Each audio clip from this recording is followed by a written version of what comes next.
This segment of Hak5 is brought to you by Ting. Hello and welcome back to Hak5, where we discuss your comments. This week's comments, the first one comes from Frozen Java. He sends in this video of his texting Wi-Fi Pineapple. This is a proof of concept video of his texting Pineapple. The goal here is to be able to activate Karma, DNS spoof, or whatever from your phone's texting app. So if you are ever in a location where you can't pull up SSH or the web interface, you can just look like you are having a normal conversation with a human. This is so cool because he's able to send a text message to his Wi-Fi Pineapple saying something like, hey, open the front door.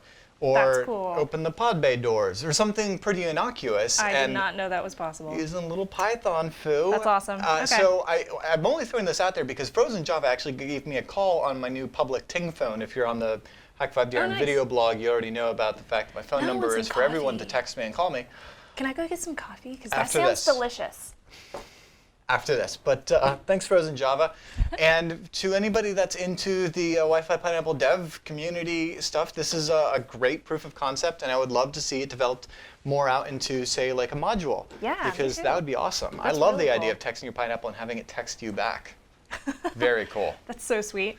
Next up is T-Man. He says, my question is, what router or routers do you guys use in your network setup? Is it just a Linksys or a custom Linux box? I was inspired by the high-performance router episodes and built my own custom wireless router out of an HP Pavilion DV6000 series laptop.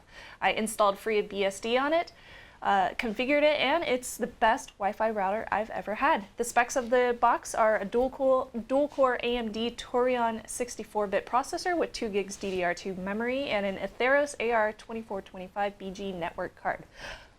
Keep up the awesome, wonderful work. You can't go wrong with anything Atheros-based in AR, what did you say, at 2425. We've done, in fact, I believe that was the chipset of, no, that was an AR2331. But anyway, yeah, if you go with an Atheros chipset, you can hook it up with host APD and turn like an old laptop or really any old machine you have laying around into a wireless access point. That's really cool. What do we use? Let's see. Here at the office, we use a smooth wall machine because we built it years ago. You can find the segment on Hak5 when we built it, and it has been running rock solid since. Wow, personally, that was a long time ago. Yeah, that's awesome. At home, I have an Acer Aspire 1830T, just like you have, with a broken screen. So I brought it back to life and turned it into an untangle box. That's cool. So I have that running at home. Now it's tied into, unfortunately, I have DSL at home. I don't have much of a choice. Yeah. So thank you, Paul, for picking me up a new DSL modem the other day, because my D-Link bit the dust. So now I've got like an Action Tech. That's the thing that drives me crazy about that. You know, I guess I could probably put a hardware, I don't know. Let me know. Could I put a hardware modem in there and then set it up as PPPoE so I don't have to rely on some box from the toy store? I know my wireless router is a new Asus, the Asus BGN AC router. And then my modem is I want to say, a Motorola Surfboard. Right, because you've got a cable modem, so you've got I got cable. But it doesn't really matter for me because I'm just, you know, at home with my fiance and we're the only people that use it, so I don't really worry about it too much. Hey, as long as you're not having to reset your router every hour. I remember how it was like years and years ago with that little blue piece of plastic. I remember that. I wanted to break that thing with a hammer. What do you guys use? Let us know in the comments. Yes, definitely. Now, our last comment of the week comes from Dan. He sends us this hilarious photo of Darren that says gauntlet thrown, gauntlet picked up. In a crane vlog, Darren made a Photoshop pose at the end, and this is what I came up with. I have never used GIMP before, so don't judge me too harshly. What were you doing? I have no idea. What are they? It's my video blogs. You do vlogs? If you've been paying attention to the video blogs, that's awesome. You know about all of the inside crazy stuff. But yeah. Video blogs, as well as while we're shooting, we're now experimenting with Happy Fun Google Hangout stuff. Yeah, we are. So hak5.org/hangout for when we're doing that. Ultimately, you need to get in on the Google Plus community, or just follow us on Twitter or on the what is it called, YouTube, and then you'll know what we're doing. What is it called? What is it called? It's Where called, we post our videos. It's called Vicodin, and Darren's had enough, so we're going to wrap up this show. I know, I'm not feeling the greatest. We're going to take a quick break, but when we get back, it's time for Technologist Photo of the Week and Trivia, my favorite part. I want to take a quick moment to tell you guys about Ting, because as a former phone freak, I never thought I would say this, but I love this telephone company. They're bringing clarity, usability, and big savings to the mobile phone market and ultimately empowering customers. No more plans littered with hidden fees, steep penalties, arbitrary rules, and unnecessary premiums. No more overpaying while being underserved.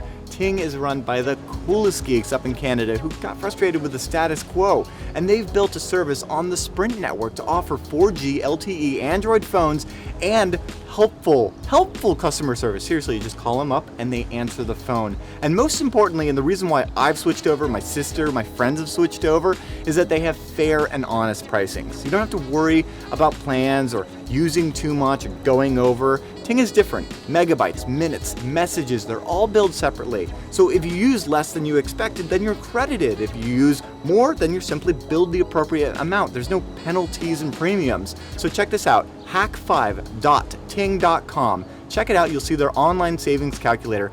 And when you're ready to get started, you're going to get $25 off most Ting devices or $25 towards Ting service just for being a Hak5 viewer. So be sure to use that URL, and also let's send them some love on Twitter at TingFTW, because they're supporting Hak5 and Hack Across America, and honestly, that means so much to me. Check it out at hak5.ting.com.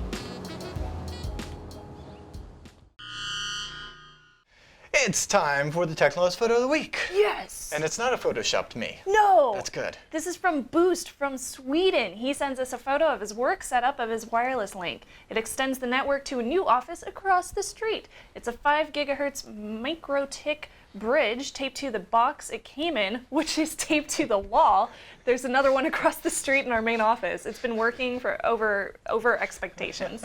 And I have it pulled up right here so you can see it. Oh my God, I love that. So funny. There's something about this that brings me so much joy.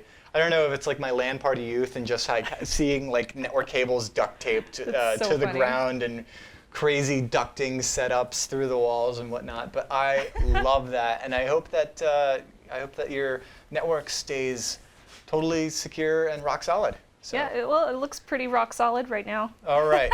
Well, it's time once again for trivia. Last week's trivia question is, what is the attack called Evil Twin? What exactly was it? And the answer was a rogue access point. Now this week's question is, which of the following is a passive wireless discovery tool? NetStumbler, AirCrack, Kismet, or NetSniff? You can answer that over at hak5.org/trivia for your chance to win some swag.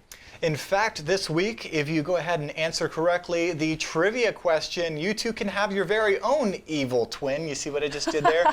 This is, nice. Of course, our Wi-Fi pineapple that has been encrusted with fake rhinestones. So you too can get some bling up in your Wi-Fi hacking. What? Yes. What? I know, just for fun. Just for funsies.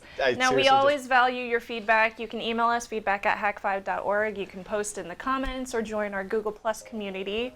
We have an awesome Hak5 Google Plus community where people are posting all sorts of awesome information all the time. And you can find all the ways to support the show and follow us at hak5.org/follow. And while you're there, click on that little store link at the top. That's going to take you to the Hack Shop.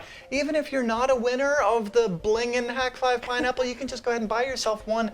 And I think Sarah's got a promo for those right now. Sarah, tell us about it. Hey Darren, hey Shannon. This week's deal in the Hack Shop is if you know Darren's middle name, use it as a coupon code in checkout and get 10% off a pineapple. That sounds great. All right, cool. Well, with all of that, I'm Darren Kitchen. I'm Shannon Morse. Trust your Technolust. You trust your Technolust. Bye-bye. Bye.